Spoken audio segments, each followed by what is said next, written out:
Hello, Savannah. Hello, hello, hello, Savannah, and welcome to another edition of Candidly Kesha.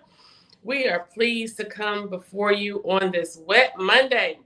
I hope you all are staying dry and staying safe. I'm so happy to be joined by two of the most intrepid older women of the city of Savannah. I like to call them my partners in community, not crime, community. These women are fearless, they are courageous, and they are passionate, and they are serious about the love, care, and regard for the citizens of Savannah. And I can't think of two better women to have as my bookends. And so, without further ado, I'd like to introduce you to Alderwoman at Large Post 2, Alicia Miller Blakely, and Alderwoman Bernetta Lanier. Good evening. Our Bernetta Bryant Lanier, our District 1 representative. And so tonight, we are coming to you with information, education, and awareness that you can use with regard to your property taxes and anything else that you may want to ask us or chime in on tonight. We're here to offer information, education, and awareness, or to clarify anything that you may be confused by or need more information on. So as we go forth, I want to open up with the millage rate. You know that the three of us advocated aggressively, feverishly, for you all to not support T-SPLOST, which was the Transportation Special Locus Special Purpose Options Local Sales Tax. And that essentially was in large part due to the fact that there was no equity, there was no community buy-in, and the voices of the citizens were not heard. But further and more disturbing was the fact that the individuals who were marketing T-SPLOST, most of the money that went into marketing T-SPLOST to encourage citizens to vote, to encourage the electorate to vote, were actually coming from people who would primarily benefit from a T-SPLOST passage. That's developers, contractors, engineers, attorneys. These individuals are the same individuals you can see a revolving presence, a revolving door of individuals who are on the agendas for payment from the city of Savannah, the county of Chatham, as well as the Board of Education. These individuals were heavily involved in the Chamber of Savannah and Tourism of Savannah. And so we wanted people to pay attention that these are also the individuals who heavily invest in the campaign contributions of candidates in this city. And so, upon our arrival, in 2020, we campaigned in 2019 that we were not for sale, that it was the people's time, and that taxation without representation would not be the order of the day on our watch. And in short order, we come in only to find that it's more business as usual than ever before. And we found ourselves, as opposed to being at a table we told that was going to be set before us, we found that there were no utensils at the table. There's no food at the table. There's no placemat at the table. There's not even a plate at the table. It was basically just space at the table to be a spectator. And that wasn't pleasing to us. And so, as opposed to coming into office, doing what it is that we do best, doing what it is that we are intelligent enough and smart enough to do, and that's to set policy, to present it, to introduce it, and to encourage ultimate passage.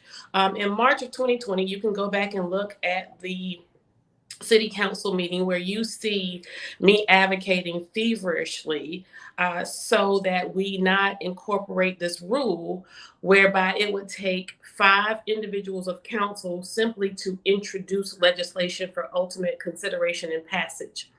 That's just to let you see the light of day of what your representative from District 1 is actually working on, what your representative for Post 2 is actually advocating for on your behalf. And so you see, it became a form of voter suppression, but ultimately it was to silence the most active, most vocal, most visible, and most passionate, most aggressive councilwomen who were serious about the mandate in 2019, where the citizens of Savannah voted an entire council out who was more interested in investment in brick and mortar, a lot of what you see today in the corridors of Montgomery Street and Martin Luther King Jr. Boulevard and downtown Yes. corridors, and all the way down to President Street. Much of that was done on the watch. Most of that was introduced. Most of that was funded on the watch of the previous council, but it was delivered by the majority on this council. A lot of that we could have stopped, blocked, and slowed down, but instead, we contributed to the deprivation of the sacred city that we know as Savannah. And now ultimately, we're paying for it. We're paying for it through rising taxes, forced displacement. We have more crime and homelessness on the streets of Savannah than ever before under any Mhm. administration. And that all trickles down to what? The bottom dollar. And that bottom dollar comes in the form of your millage rate. And that millage rate, you should know, essentially pay for a lot of what you enjoy by way of the amenities offered by the city of Savannah, your trash collection, our police service, our fire service. And this is why we primarily advocate for those giants who are not paying taxes to pay their fair share, because the citizens of Savannah are essentially carrying this community on their backs. And so Mhm. I asked Alderwoman Blakely and Alderwoman Lanier to help us help you get ahead of this millage rate so that you can do what we do best, because we've been stripped of our power. We've been stripped of participating in the legislative process that is due to us by way of the charter. But as a result of that being stripped of us, we are now tasked with coming to you, the citizens of Savannah, via platforms like this, because you see, the media is not motivated to frame messaging that's consistent with narratives that you could actually benefit from. The media is actually owned by the establishment. It is in the establishment's best interest that they frame a message that keeps you ignorant, Mhm. keeps you ignorant of the processes, keeps you ignorant of things that are actually going on and happening in real time at city council.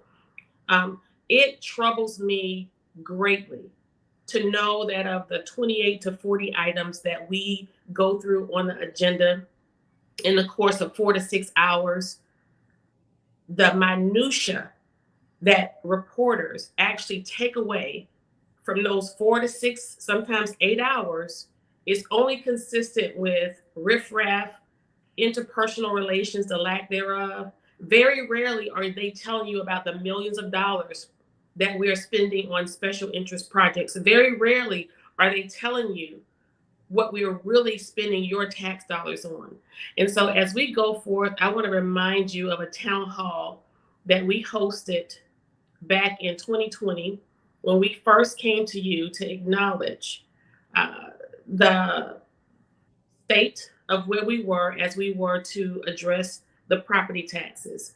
Again, it was our intent to offer information, education, and to inspire you to engage and participate in the political process where your taxes were concerned, and to provide more education related to the millage rate and the state requirements, and finally, to encourage you to pay attention, because ultimately, the language provided by the state where the millage rate is concerned is deliberately ambiguous, and it leaves citizens confused, and it allows Mhm. for politicians to hide behind a smokescreen where they become double tongued, telling you that they're not raising their property taxes, but in effect, if they're not speaking any language consistent with rolling back your property taxes, your taxes will increase, because your property value, your assessed value in the city of Savannah is going to increase because of where you live.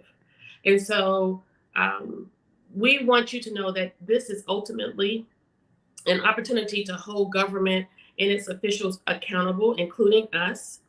Over the last several months, we've talked about this, the T-SPLOS, we've talked about the hotel motel tax. This has been, ladies and gentlemen, a tax and spend government.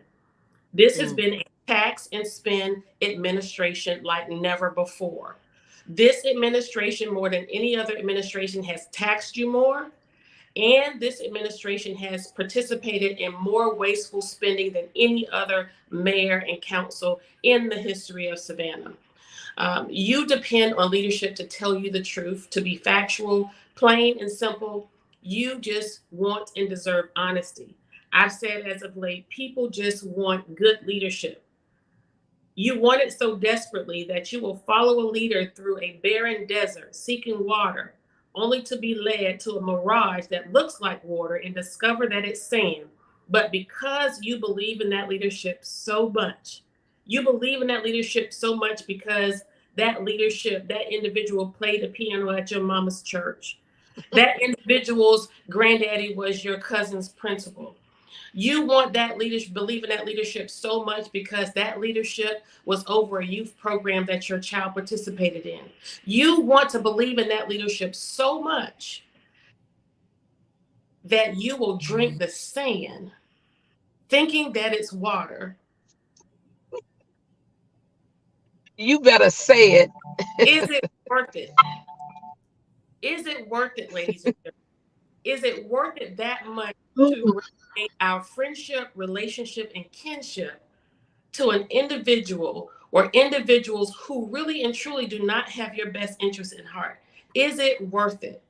And so I want to say to you again, and I'll give opportunities to my guests tonight to say and to acknowledge what I am going to acknowledge today, and it is my position to support a rollback of the millage rate as we approach our budget season, which will essentially Yes.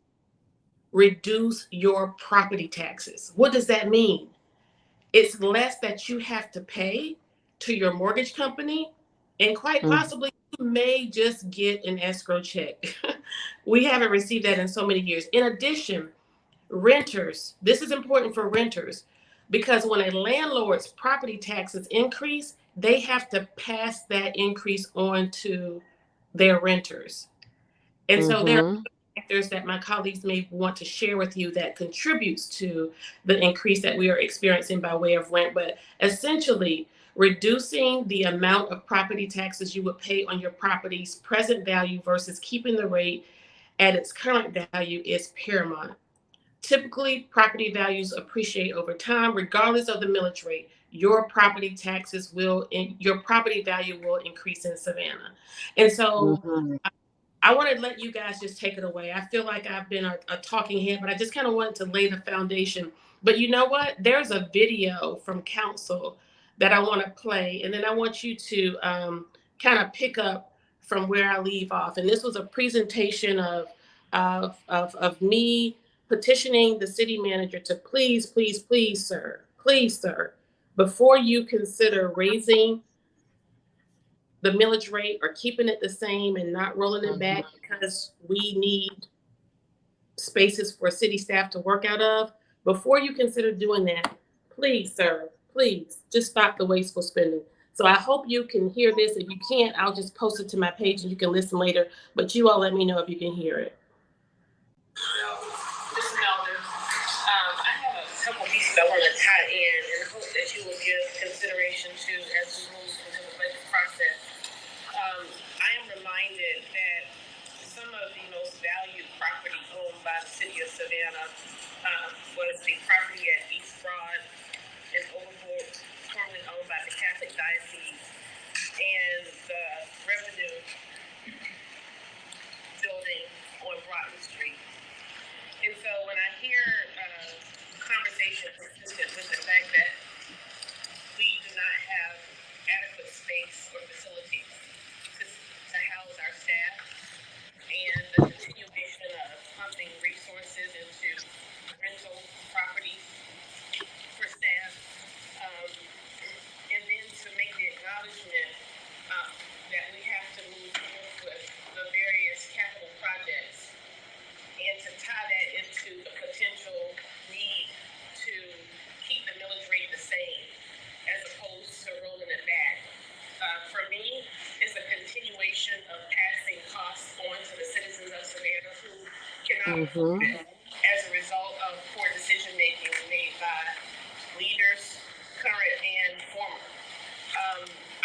to see us give strong consideration to some policy initiative when it comes to our ownership, how we unload and acquire physical real estate. I would imagine that the individuals who are in these apartments are fully capable. Nonetheless, like most staff here in the city, they only do what they are told. And they often are doing what they're told by inept leaders.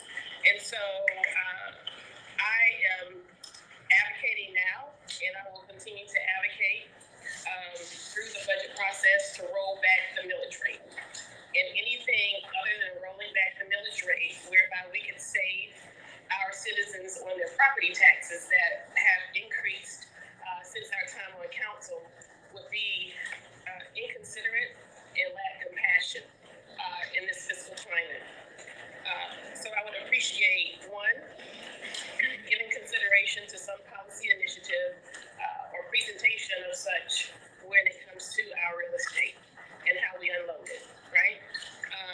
Secondarily, with regard to the capital projects, before we seek to keep the millage rate the same and not roll it back, I would suggest that we forego wasteful spending.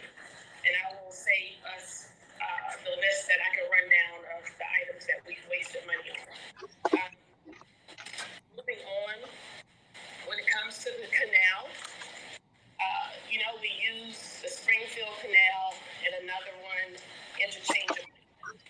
It is my opinion that we are somehow backdooring our way into funding a project that is the development of the canal that connects to the arena that's not funded. It has no budget. But I can't help but think that our continuation of allocating resources incrementally or however we're doing it, it just doesn't feel right. And so I would suggest, Mr. Melder, that the water has been flowing in the same direction since the inception of time, right? But the corridors of Carter Village, Cloverdale, Brickyard, they have had to suffer. And somehow, as we are today, they are subjected to just getting what they have. There's a notion and a culture that has been created in local government, i.e. the city of Savannah, where you can't get something for nothing. And so now we're at the table where people just have to be grateful that they are reaping the benefits of whatever is happening now. But I do want to say that the demography and the complexion of those who are living in those areas are changing quite rapidly as we move forward in time, in that there's greater interest, I should say, in making sure that drainage is what it should have been 30 years ago. I digress. With regard to capital projects, thank you, Ms. Lawrence, for your presentation. I just have a question with regard to post-construction and quality assurance. I've had the privilege of attending the ribbon cutting ceremonies for the Lincoln Street Delaware Center, the Blackshear Court, and as a former resident of the corridors of the Delaware Center, I know that center very well. And so post-construction, I think Johnson Lux was the contractor on this facility as well as many other projects. And so with my naked eye, with my layman's eye, as I walked through the facility, I just did not see the quality of work connecting to the bottom line figure that we spent. And I understand that none of the renovation, the gym was not a part of the renovation at all. We still have holes in the ceiling and it's leaking, and there are a litany of other pieces with the building. So I'm certain that post-construction there is a punch list of sorts, but how do we approach pieces related to like faulty quality? It is not like who decides that, because I would imagine there should have been some kind of regard or concern if you have most of the members of council coming through or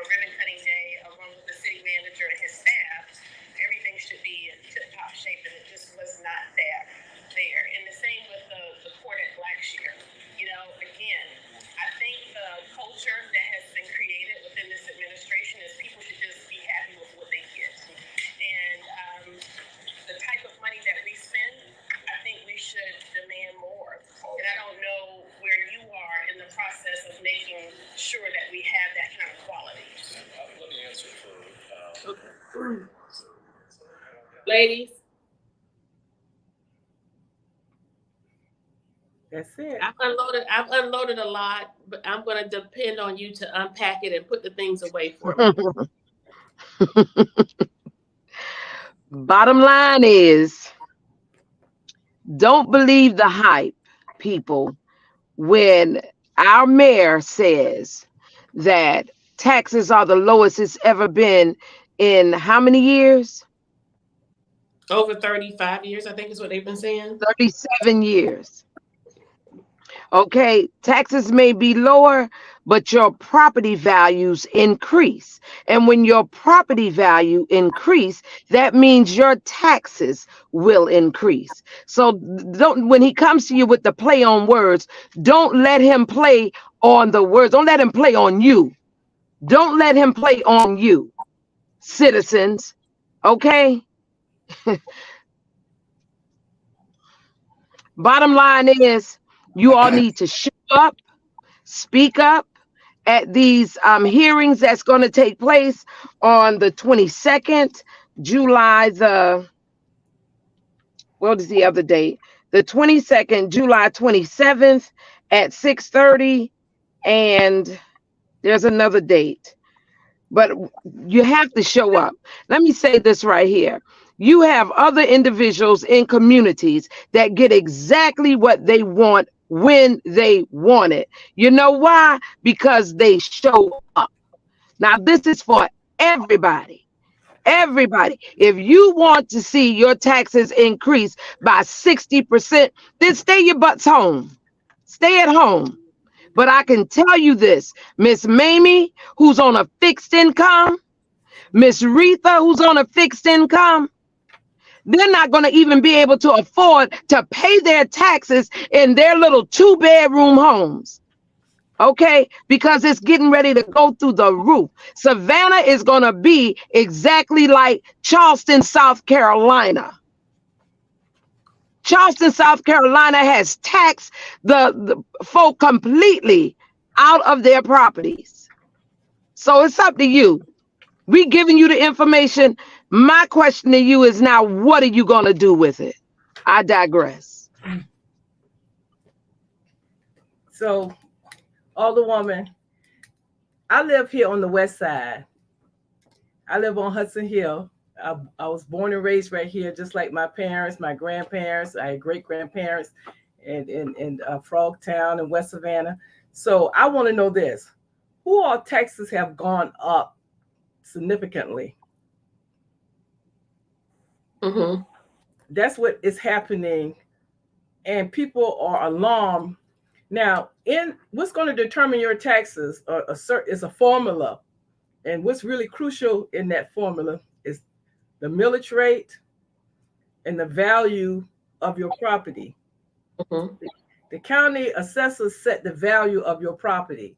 One time, my properties were depressed and kept so low, and now they're shooting up because there's a different inertia now. There's a different intent, and the intent is to move this population out. So the new population, they call these up and coming neighborhoods. The new population could come in, and since they up and coming, bring them up where they can be. So now that millage rate, we could do 3 things with the millage rate, and that's what we're going to be talking about in the next few weeks. The 3 things you could do with the millage rate: we could increase it, we could leave it the same, or we could roll it back. Those are the 3 things we could do with it. If we increase, Right. what that is, that's tax increases across the board. During Jimmy Carter, it was so high, but that was a different time in the economy. What the majority of council, the mayor and his 5, what they're proposing is to keep it the same. What we're proposing is to roll it back. Now, we have the ability to do one of those 3 things. And the reason they want to, there's no ambiguity in the state's code. What they're trying to do here locally, the state is saying this is, if you leave it the same, it's considered a tax increase. That's what the law says from the state. But the mayor and staff at the city, They keep repeating this stuff, hoping it'll catch on. It's an old Republican tactic. Keep saying it, regardless if it's true. Just keep saying it. Keep saying it, because if you keep saying it, people will think it's true. But if we leave it the same, what we're doing essentially, there is a projection of what we need to spend next year. And if we set that millage rate, if we roll it back, then we're going to raise just enough money to meet that projection. That's a zero-based budget. We raise just so much money as what we need. That's the rollback. If we leave it the same, we're setting it higher than what we need. So we raising money. That's a tax increase. And that's what the state is saying. If you leave it the same, we're going to raise more money than we have projected that we need. And that's a tax increase. And that's the trick. So they're trying to change the language at the state so it won't say tax increase, so you won't believe it's a tax increase. But if we're raising more than what we need, that's an increase. If we roll it back, we are raising just what we say we need for next year. And that's the difference. And you decide whether you want to keep that money in your pocket, or you decide whether you want to give that to the city to maybe put into a contingency or whatever, or to have more than what we need. And that's what's on the table, ladies and gentlemen. Yes. So, and you know what? I want to say this. If you think about it, in marginalized communities, 9 times out of 10, they're paying into a system. They're not getting any kind of return on their investment. When you look at the first district compared to other districts, it makes absolutely no sense that you have in the first district still dirt roads. But the leadership is asking you to continue constantly to pay into a system where you're not getting nothing back. Wake up. Yeah, we talk about equity, and we talk about resilient neighborhoods, and we have a plan. We've been here this long. We were here through slavery. We were here through being Jim Crow. When the people were sharecropping on the land, we did that. We've done all of that. And so we've been here from segregation, and we're still here, and we're prepared now to create generational wealth to age in place. But the policies aren't in place to facilitate that. But for 2 years in a row, what I have presented is what you would call gentrification policies, in order to protect not only people who own their properties, but people who are renting. People who own will get an exemption if you live near these big impactful projects like the arena within 2 miles. Then you and you got a certain income level, you will receive an exemption on your taxes. That would help and protect the owners. To protect the renters, I propose that the taxes would not take rental management, where your rent could not jump so much without justification, where if you were paying maybe $900, you can't jump to $1,400 just because. You would have to go by this formula. 2 years in a row, the city did not take it seriously and say, we're going to list it for conversation. We're going to ask the state just to put this on as conversation, not to really consider it. Now, there are billions of dollars with the B, billions coming down the pipeline for these type marginalized communities. And 2/3 of it is earmarked for municipalities that have gentrification policies in place, and we don't qualify because we don't have the policies in place. So you got to have the political will. All the women, Lanier, all the women, break that down. Make them really understand what it is you just said. Well, we should have had some equity policies in place.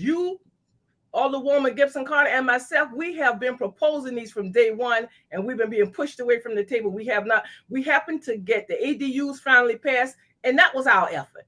And we got the inclusionary zoning and the impact fees, and that's a part. But we need that community benefit ordinance, because we talked about in Carver Village earlier tonight, how they're getting nothing, and they've been proposing and asking, and we've been taking this stuff to the table for years and years, and why haven't they gotten anything? Well, I'm hearing this in every neighborhood on the west side, all 10 of them.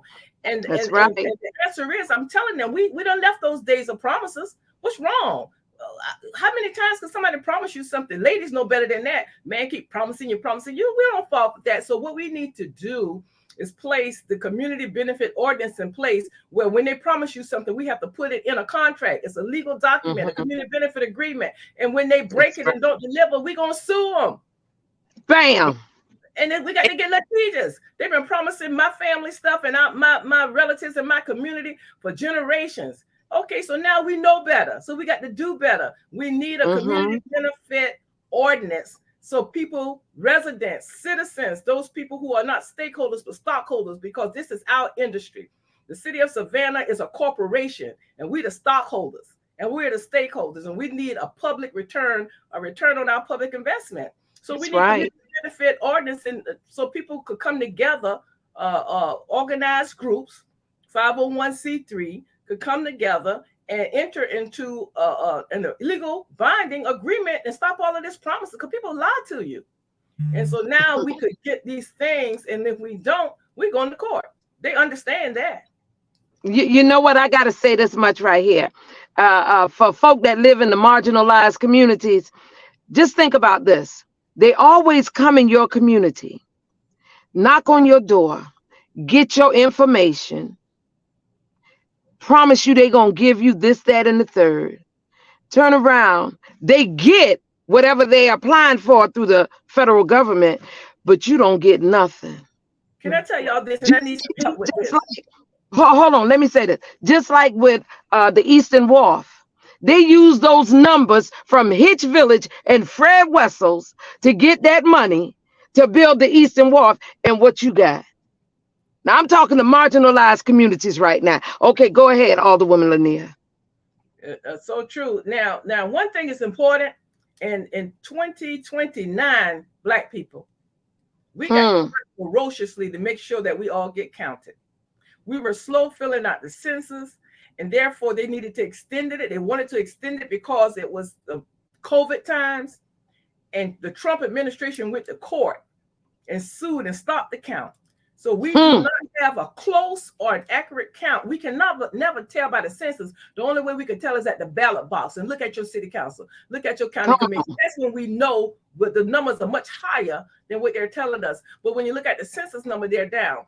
Now we had the energy secretary from the federal government, the United States energy secretary, came and walked through Hudson Hill and with the mayor, and we all walked and telling the story and pointed, and they thought it was deplorable. Money came down the pipeline through the state, and they told me downtown in City Hall, Jay Melder and Joe Sheriffhouse and all of them had me at a table in the office and told me, Hudson Hill and Woodville, we don't qualify for those money. We don't qualify for those money intended for low wealth communities. And the money was going on Abercorn Street by the mansion across from Forsyth Park. And that's where the monies were going because they met the requirement and we did not. Use your numbers. Right now, what's happening on Abercorn right there by Forsyth? Look what's happening. So we really need to know. We need an audit on who's spending money, because that's supposed to be a SCAD project, right? So where's the money that came from the state that was qualified and earmarked to be spent right there? Where is it? We don't know half of it. We don't have a staff. We are the staff. You're looking at us. That's right. Someone said that we were interfering with the process for the city of Savannah. But guess what? We are the process. You ain't never got this much information from any administration until we got there. It won't be business as usual. And although we are advocating for the least of these, which are our African-American citizens, sisters and brothers, our community, we are advocating for citizens. We are advocating for residents. We are advocating for the people who live here, and our quality of life should not be second to developers and special interest groups. And we need to make sure that we have a balance in smart growth and development. We say these catchwords, but we don't follow through. And that Civic Center arena, Johnny Mercer fiasco that they're about to embark upon, I don't want any parts of that. They've been trying to get me to come in and sit down, but we need to back up and hold up on that one and get more people involved to make sure that this thing is community and citizen driven, because right now it's being driven again by special interests and those little those little puppet hands up their shirts to the powers that be in City Hall. Somebody's driving this thing, and it's not the citizens. Right. And so to that point, and I'm so glad you all are speaking this language tonight, and making it plain so that everybody can understand that as we go forth, it is our intention to be a citizen led, policy driven government. Mm-hmm. Oftentimes as I go about on the now campaign trail, people ask and inquire, what are you going to do? What are your campaign planks? And that's so customary and traditional. And surely you have to know that I've been at this long enough to be smart enough, intelligent enough, and learned enough to offer a 5 point plan or to acknowledge what I intend to do in the first 100 days of office. But I submit to you, ladies, that this has been the mode of operation for many politicians who are sitting where we are sitting, and for those who have charted their course for higher office. That becomes problematic because, as you stated, Alderwoman Lanier, there is little to no accountability when citizens are not able to engage and control the process. You are the stakeholders, you are the That's right. stockholders, are the doers. We are and should be the listeners. So it's not about Keisha's desire to reduce crime and homelessness and to cut wasteful spending and to make sure that we are equipping our staff with all of the resources and tools necessary, particularly our police department and our fire department. I desire a lot from where I'm sitting and for what my experience and background. Alderwoman Blakely has a passion for youth and community programs. Alderwoman Mm-hmm. Lanier, passion for economic drivers, community development, and smart growth. But what is it that you desire for the 6th district, 5th district, Exactly. 4th district, 3rd district, 2nd district, 1st district? We are to be the listeners. And so when we're Mm-hmm. not listening to what it is you are directing us to do and deliver, there is very little room for you to now hold us accountable, thereby putting you in a position once we're into our 2nd year, our 5th year, our 10th year, our 18th year, and we have done nothing and delivered peanuts to you. You can't be accountable. And that's why it still looks like you have been having representation and you really and truly have not. And so back to the taxes, leaders, ladies, understand that when leaders raise the millage rate, i.e., when we're not rolling it back, the numbers used to calculate that property tax, they justify that increase generally by pointing to something that we are deficient in. We're declining, an unfavorable economy, low sales tax revenue. Um, in this case, we need more space for staff. That's exactly what was said at the workshop, which is why, or which is a contributing factor to why that millage rate won't be rolled back. Now, to your point, information you were given, Alderwoman Blakely, as it relates to the public hearings and the announcements, it has, listen to this, ladies and gentlemen, Alderwoman Lanier, Alderwoman Blakely, it has Mm-hmm. essentially been decided that the millage rate will not be rolled back before the public, before we have Exactly. to hear from the citizens. So this goes back, ladies and gentlemen, with respecting, supporting, and demanding of leadership to listen. If we're not listening to you, if we're not even providing a platform to listen to you, and we're just doing, that tells you a lot about the level of government you have. And so, Mm-hmm. without any level of a certain level of taxes, that we would not be able to afford these amenities or these things if we do. So it's the whole threat. But this is what I want to remind the citizens of Savannah as well as Chatham County and the state of Georgia. Between the last 2 years and the next 2 years, the city of Savannah, the county of Chatham, and the Board of Mm-hmm. Education will be recipients of in $300 million in almost Repeat unrestricted that. revenue Repeat that, via Mayor. ARPA funds. Repeat.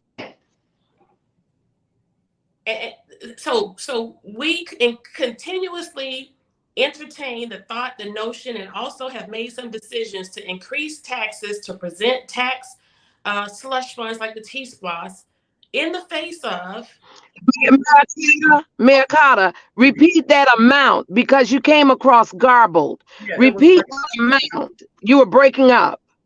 in the between this last past 2 years and the Right. next coming 2 years, the Mm-hmm. city of Savannah, the county of Chatham, and the Board of Education Mm-hmm. collectively nearly $300 million will be coming to this. Damn. And so with bailout, with that federal subsidy via ARPA, you have leaders who are still attempting to put a T-SPLOS on the November ballot when we will be. Mm-hmm. You have leaders on our council, the majority on our council, who are entertaining not rolling back the millage. So at what juncture do we exercise responsibility and unselfishness? At what juncture do we seek to pass on savings to our citizens?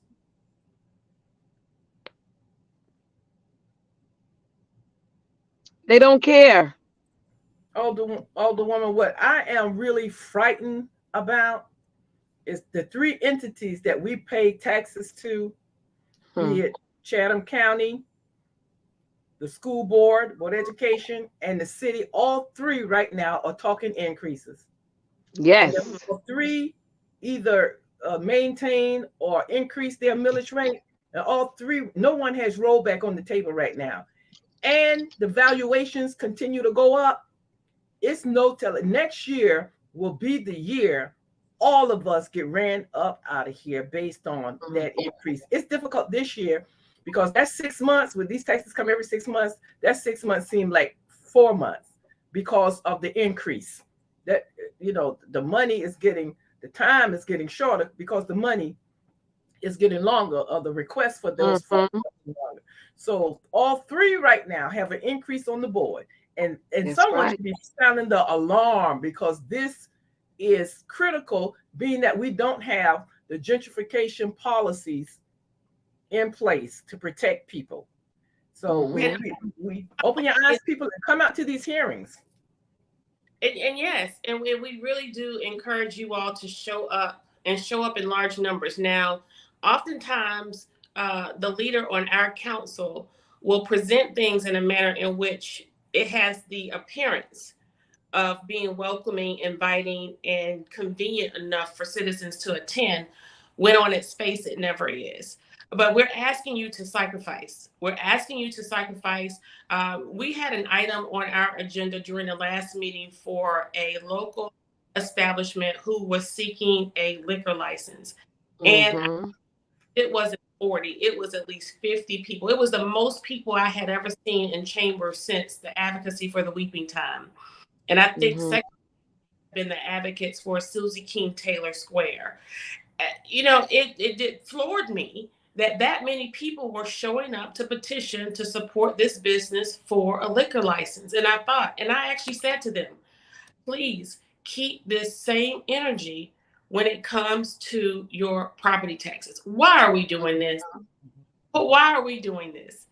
We're doing this because we want to be the change that we desire to see in Savannah. Mm-hmm. And that is to keep her a culturally blended community we all can enjoy. Now, someone just mentioned there in the chat that we need to have an audit, right? And that was one of the very first controversial headlines, uh, one of the shakeup jobs that was done on me when I called for a forensics audit. And it was for reasons just like this, because there's no accountability. There's one thing to raise the taxes, to increase taxes, or to ask for more revenue. But there's another thing for people to get what you often talk about when it comes to return on the investment. How many complaints do we get from citizens about services that are not being extended to them? That's what these property taxes pay for. We have Mm-hmm. are, since we've been in office, we have been and are down more than 100 police officers. Yep. Your property tax dollars pay for law enforcement. Mm-hmm. So if we've been down since we've been in office more than 100 police officers, where's that money going? And Alderwoman Lanier and I spoke today and talked about how in the previous years, because we did not roll, the majority did not roll back the millage rate, we actually collected more tax revenue than was actually budgeted for. That's right. Where did that money go? So all the woman, Hmm. we right now we at Hmm. 12. We at 12.2%. That's the millage rate. And if we leave it the same right now, that's going to constitute a 9% increase. We'll be Yes. raising 9 point something percent higher than what we need. 9%, that's pretty, that's a lot of money. Not like 2% or 3%. Folks, that's just a little bump. But 9%, you can feel that. So if we leave it the same, we'll be collecting 9% more than what's needed. And I just want to say that oftentimes this administration makes decisions based on what others are doing. And, I would like to see them for once do that in this situation, because there are a lot of communities across the United States as a result of the federal bailout. They're not raising their property taxes. They're rolling back their millage rate. I also want to point out that Savannah, Georgia, is among cities with the higher millage rates here in our Yes. community. It's primarily because of the amazing amenities that we provide, primarily for tourists and visitors. Our festivals like St. Patrick's Day, our parks, the beautiful squares that you see, and so there's so much of what taxpayers here in Savannah pay for that they actually do not enjoy. And so we're just bringing you the information, the education, and awareness in hopes of you engaging, mobilizing, and forming collective efforts and voices as you do mostly. Again, we have been iced out of the legislative process. Oftentimes, we are closed out from opportunity to just have a conversation about these pieces. And so this is the only platform among the few platforms that we have to actually demonstrate to you what's actually going on. And it's unfortunate that we do not have, and when I say the media, I really have to apologize to some, not all, some of the reporters. I recognize that anchors are essentially talking heads. They just got to say what's in front of them because they got bills to pay, right? But when you've been there 25, 30 years, what do you have to lose? At some point, you should have some backbone. Like, stop being wet tissue paper, right? And secondly, reporters who are fresh and new, cutting their teeth on journalism in Savannah, it is my hope and desire that, you're just passing through, and the lack of integral journalistic integrity, it just doesn't exist here in Savannah. I had a sincere reporter reach out to me from WSAV just prior to the last city council meeting to ask me to make comment on liquor license that was on the agenda for Sloppy Toppy, and that involved that very controversial situation that that everybody knows about, that a business that was denied. And so I was wondering, I said, well, in my mind, it's going to be continued. Why do you want to hear from me on this? But they just put little bait out there. They put little nuggets out. Mhm. Interesting, because I didn't give them what they wanted, right? And so it was interesting that this woman hounded me for an interview before a council meeting, before I even went downtown over the phone. And then when I got there, she actually tracked me down. Sweet young lady, um, very sincere. And I said to her after I did the story and answered her questions, I said, this is going to get changed and switched around once your producers and the head of WSAV see that you've interviewed me. And in short order, you can't find the interview. Hmm. You can find her intro, but you can't find the interview she actually did with me. Now, if you go on there, you Google me, you'll find all kinds of other foolishness that they've conjured up over the last 3 years. But you very rarely will have opportunities where the mainstream media, both print and television, will give you what we are giving you. And so, because they have framed narratives that are inconsistent with our service, we have to use these various platforms. So, for those who are not on social media, we're asking that you share with them this information. Yes. Ask them to pay attention for themselves to the live city council meetings when they're not trying to alter our government television. We've called them on that a couple of times also. And so Mhm. these are times, ladies and gentlemen, we are sincerely offering ourselves for service. As Alderwoman Blakely stated, there has never been a time like before where the electorate has been more engaged, plugged in, and knowledgeable. And it is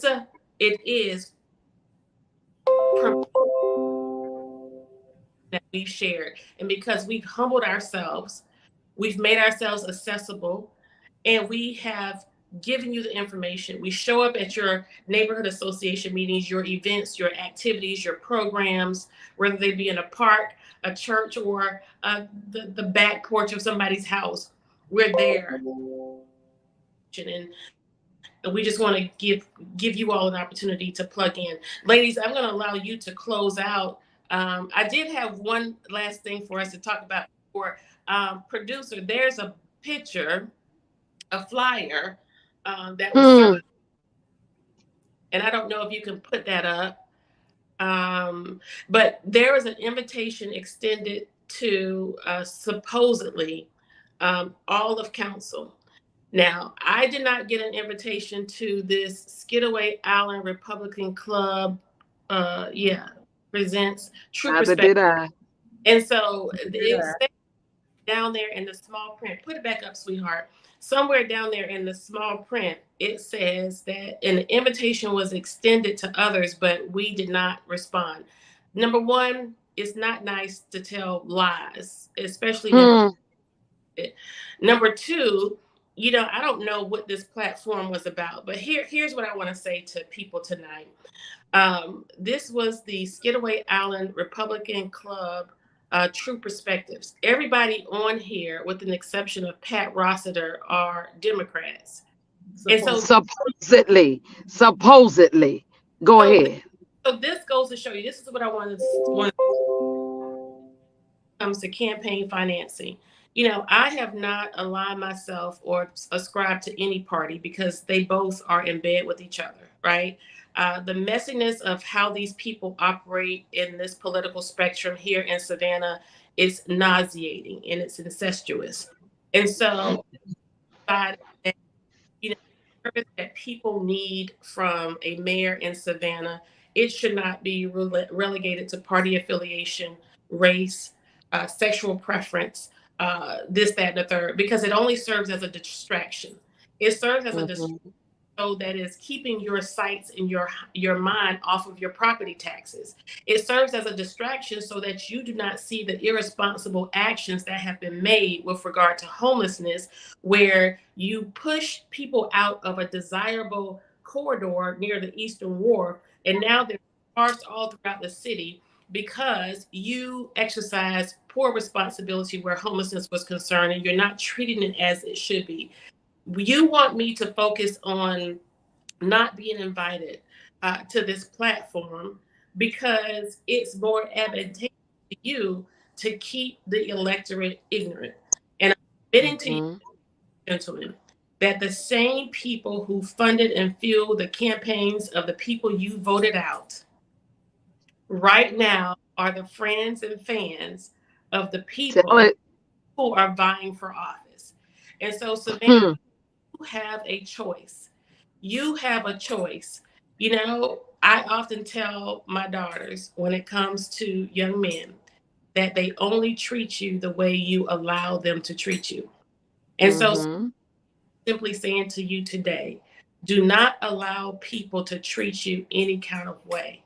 That's Do right. not do not be used. It is time for us to tell uh, the establishment and those who think that they have run this government, that the game is over. The Hmm. game. They know it. They know the game is over. They see, they hear. They've never had anybody to speak to the constituents like we are, like we have. The beautiful thing is we're there. We're sitting at the table. We're trying to educate the masses. That's the beautiful part of it. The sad part of it is while we're down there getting this knowledge, bringing it back to the community, we got to fight downtown and then turn around and get in the community and fight the community. It is often said that we supposed to have a certain look while we're down there. Well, I like to liken it to Matthew 21, verse 12 through 17. When Jesus went in the temple and turned the tables over, he turned the tables over because of what? Corruption. That's no more than what we're doing when we're downtown. If y'all only knew half of the stuff that we know, that we have found out, when we look at the disparity of what's going on in the city, the haves and the have-nots is so real. Oh, It and is what so real. the recent acknowledgement, Alderwoman Blakely, Alderwoman Lanier, I don't know if we told you this, but there was a reporter who did a story on campaign disclosures and contacted me if I was at all concerned about being outpaced financially. And I told him that this isn't, Hmm. been there, done that, check that box and won that race. We got this. We got this. Hmm. Well, hold on, wait a minute now. You got the mayor who won. I mean, who raised $351,000. Y'all better listen. And how $351,000. much, I talked on my show last Tuesday. how much, Gave the ones that's part of the five, gave them $250 each. how much is the job of the mayor? Huh? How much, I'm sorry. That is hilarious. Yeah, I can't. Just say it again. You breaking up a little bit. how much, how much does the job of the mayor pay? What is it? 50,000? Okay. And how much do you get paid? 25,000? Okay, so ask yourself the question, what would be the motivation to raise 10 times more than you're actually Come going to, on now. right? So that's what Come. I say, pay attention. And then the other thing we discovered, Alderwoman Lanier, as we were talking, just in conversation, God really just puts a lot of this stuff in our laps if we Mm-hmm. just wait for it. We learned that the Olympia Cafe, who Huh? contributed almost the top financial amount you can give to the mayor and distributed $1,500 respectively to Palumbo and Purdy. And 17. 17. 1,700. 3,000 for the mayor. Now okay, they're located in Second District on River Street. Let me help you set the scene. yeah, Okay. go ahead. Mhm. I'm gonna hit it home, but you lay that out for me, Alderwoman Lanier. Yeah, they were a contributor, and they on River Street, and they gave the max to the mayor, which was $3,000. They gave the sixth district and the fourth district, Palumbo and what's the other one? Purdy.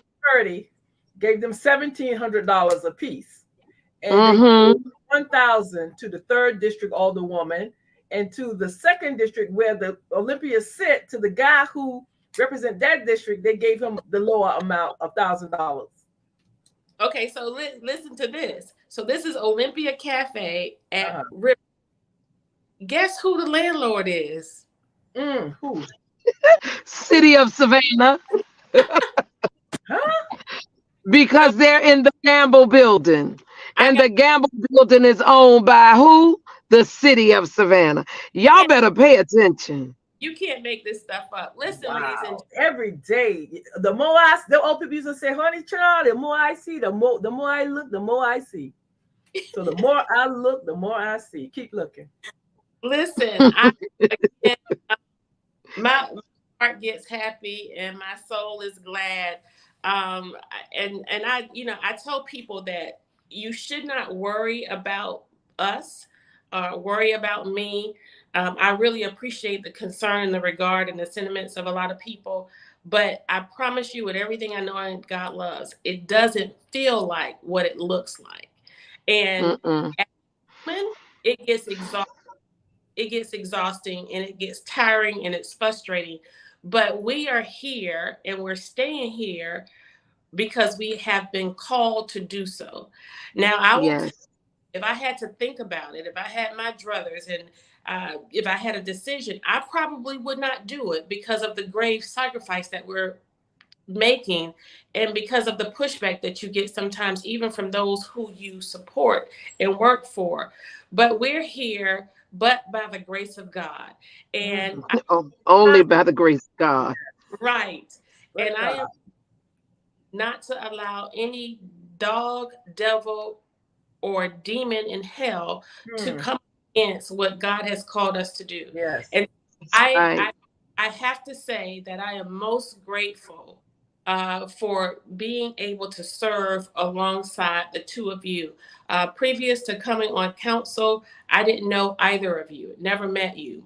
Right. And I don't know that anybody would have had us as likely matches or if any would have picked out of that council on January 2nd of 2020 that this would be the results of all of what's happened up to this date.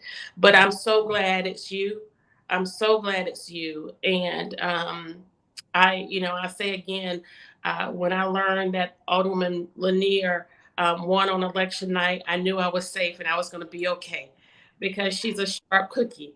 And then as time went on, and I got to know the fearless soul and spirit of Alderwoman Alicia Miller Blank, only to know she is. Go Richard. Yes, yes. I ain't scared of nothing All the but one God. you're going in and out. But let me say this: Bad. You break Gibson Okay. Carter, you were talking about the heavy-handedness spending in certain areas for certain events, the waste, and how we were talking about increasing taxes before we even deal with cutting out the waste. And I was sitting here thinking Yes. about that, and because the people I represent don't get chance to consider or be concerned about the waste so much because we're on the other end of the spectrum looking at the lack. We're the ones who are underserved. Although I Yes. care about the entire Savannah, and I go to bat for the entire Savannah. However, I'm elected by the people of the first district from the Highlands all the way to Eastern Wharf, and in between the low wealth and the lowlands of the first district. And these are the people who are suffering the most in our city. These are the low income communities, the lost, the least, the left out, like Pastor Mena would like Yes. to say. And so I have to go in hard for this. These are my people. These are if you've been in a place for generations, you wouldn't believe how many cousins you got. I didn't skip here from New York. Yeah, we've been y'all, and some people come y'all. So Hmm. when folks You're not a transplant. when the Mm. gentrification was moving through Savannah from the east side to downtown, and when they came west with the downtown expansion, they did not think they were going to run into, but how they thought we were there all these years. So we are much more resilient than what people gave us credit. They thought it was going to be an easy sweep just to push all of us out of there. But I'm telling my neighbors, we got to push back. We if we plan to stay there in our land that we have slaved on, our land that we have been resilient on, and we've stayed there and helped build Savannah, and now we're ready to build our community up. We're not going anywhere. So what you see, we're going to dig in, and we're going to circle the wagons, and we're going to push back, and we're going to put some policies in place to protect people who want to stay in the land where they've been blessed to live. So that's just what it is. So they could come, but we're going to push back, and we got to have policies in place because what has happened in other areas, we've learned from it, and we don't want that to Hmm. happen over here. And so what's been good for the other areas, we don't want the homeless shelter on the Weeping Time property. We have other ideas how we could build our community up and use that as an economic engine and an economic driver and a cultural driver. It's an asset that we need to capitalize on for this community. And so some folks going to have to get used to to some black folks who once lived in low wealth areas. Now they don't flip the script and they're becoming wealthy. And we want to put the entrepreneur center and the marketplace and the technology training studio center, all these things in place to support this community, because how the first district goes, how Savannah goes, because Yes. that is your when you raise the tide, this is the lowest boat in the canal. So when you raise the tide, all of the boats are going to rise up. But we have a different concept of what we want to happen. We've been written out of the master plan when it comes to West Savannah, those neighborhoods on the west side. You got the chairman and the port and the railroad trying to do something that will almost kill our community, and they're pretending that they're solving an issue in Woodville by doing something that is so much more suppressive by coming up West Bay Street with that Tell them what train. they're doing. Yes. Well, they want to reroute the train tracks from what the chairman said last year in the Highlands. Of course, it is good that the tracks will be coming up out of Woodville. We've been dealing with those for a few generations, but now they want to bring that track parallel to 516 up West Bay Street and cross over by Joe Anchorage Lounge right there on the side of the Weeping Time property and head south. So that idea of alleviating the problem on Highway 21 in Garden City by bringing that problem up West Bay Street to West Savannah is the worst thing that could happen to our community. So I Because they don't care. And no one has officially come to us to even to share the information. They're doing it all, away from the people who they know, like a organizer would do. So they're not being inclusive of the impacted people and planning this thing out. So we're going to need the public health. We're going to need federal, state. Well, the feds in on it because Buddy Carter, their office, and our two supposed to be Democratic officers were represented at the press release that they did the other day, along with the chairman. Nobody from the city was there. Now, this is in Woodville and West Bay Street. No one from the city was there, and I wasn't notified on it. So they're doing something underhanded. Again. I'm going to say this right here. Folk always say, what are we getting out of our advocacy? I'm going to say this. I'm good. I am so good. Alderwoman Kesha Gibson Carter is so good. Live in one of the most affluent neighborhoods in the whole city.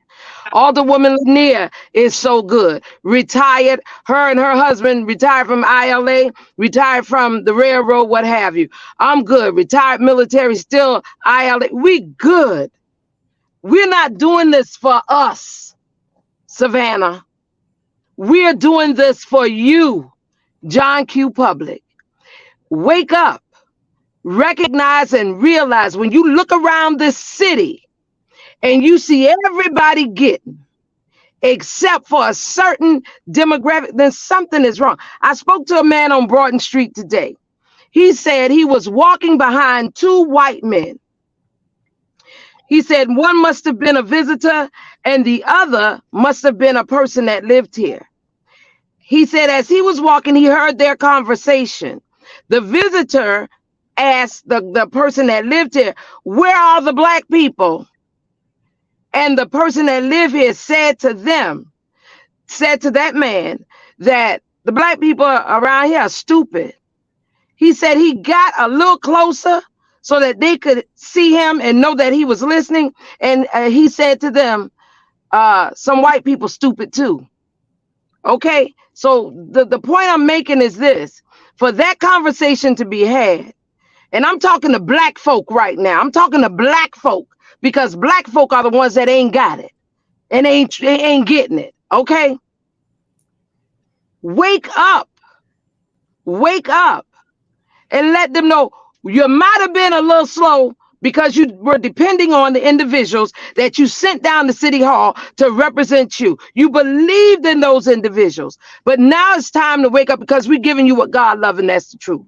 Okay, we are opening your eyes to what's really going on so that you can see why you really ain't getting nothing.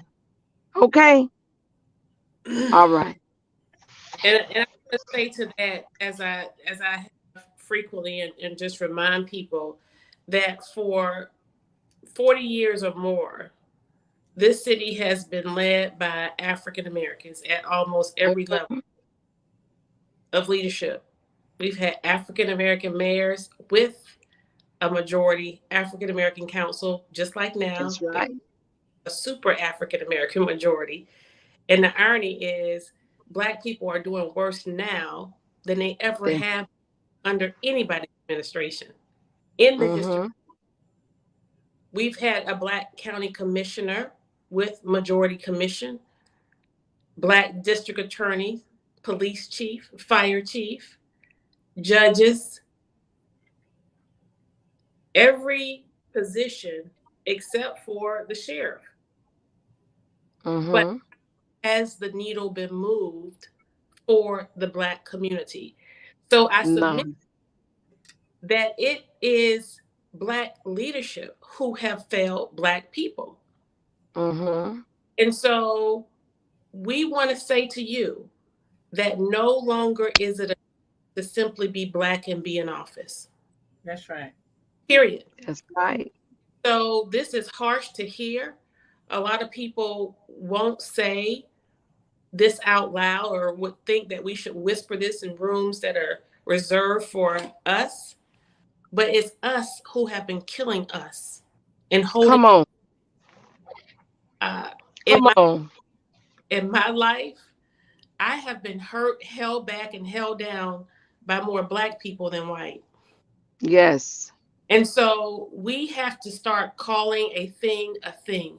Mm. Go And ahead, Melinda. this for what Melinda Gwen Call covered it it, that thing. and call it for what it is. And we have to and must do that because that's the only way we are going to arrive at change. Otherwise, people are going to continue to be led astray, hoodwinked, bamboozled. Okay? That's right. We are the standard. We are the standard bearers. We have not moved, we have not faltered, and we have not changed. Mm-hmm. On January 2nd of 2020, we raised our hand and put the left hand on the Bible.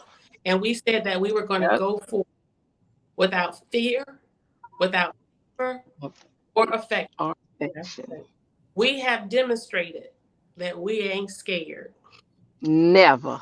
No. We have demonstrated that we haven't taken any payouts under the table, over the table. We're not riding anybody's private jet. We're not dining at the Chatham Club. We don't get the invitations to the fancy dinner parties. Nobody's paying for our children to go to private school. We don't have cars that somebody's paying for us to scoot around in a leased Mercedes, BMW, or a Range Rover. Don't You hang know, out Come with on. men and staff. Nobody has put additions onto our homes, right? Tell it. But you can go past the houses of sitting council members and some who are no longer on council and see how much different their house looked than any other in the neighborhood. And that'll tell you what you need to know right there. And so, in affection, we have not extended anything that we have control over to any member of our families. We have upped None. that oath and we have taken it seriously without fear, without favor. Or affection. Amen. I love you, Savannah. Keep up the fight.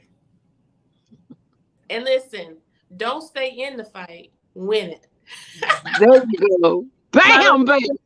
Come out on the 24th near the waterworks. I'm going to do my announcement on June 24th, right outside of the waterworks near the arena from 5 to 8. Y'all come hang out. And I'm just going to tell y'all, ladies, don't get weary in well doing. I know we get our butts given to us at council meetings. Sometimes we keep fighting. I know it takes a lot out of you. Sometimes it have you in. Hold on. We kick butt too now. We kick some butt too. Yes, we have some wins and we have some losers, but I'm just going to encourage you all and all the people who are out there saying, what are we going to do? Just keep up the fight. We got to turn up the fight. That's what we're going to do. And it's the people's time still. And we're going to stay in this. We're going to roll our sleeves up. We're going to keep going. We're not going to give up. We're going to push back and we're going to turn up the fight. Let's go at it. I'm That's having right. That's right. I'm having fun, and we're going to keep doing so. And, as of late, it's been in my spirit. People talk a lot about when, those who support us, when they see us, they say good trouble.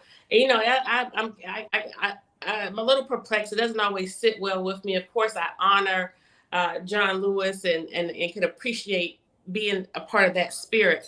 But you know what has been present upon me recently when I hear that?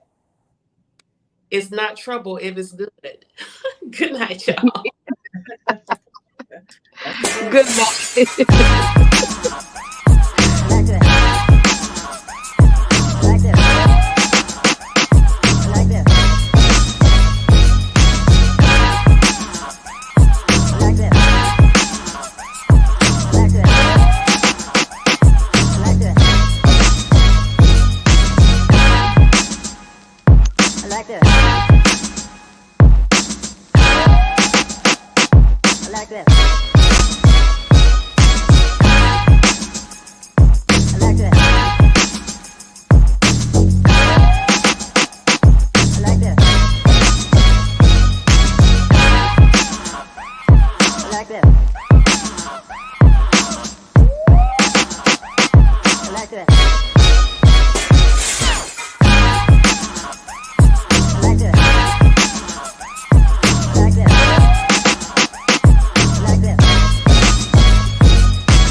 like that.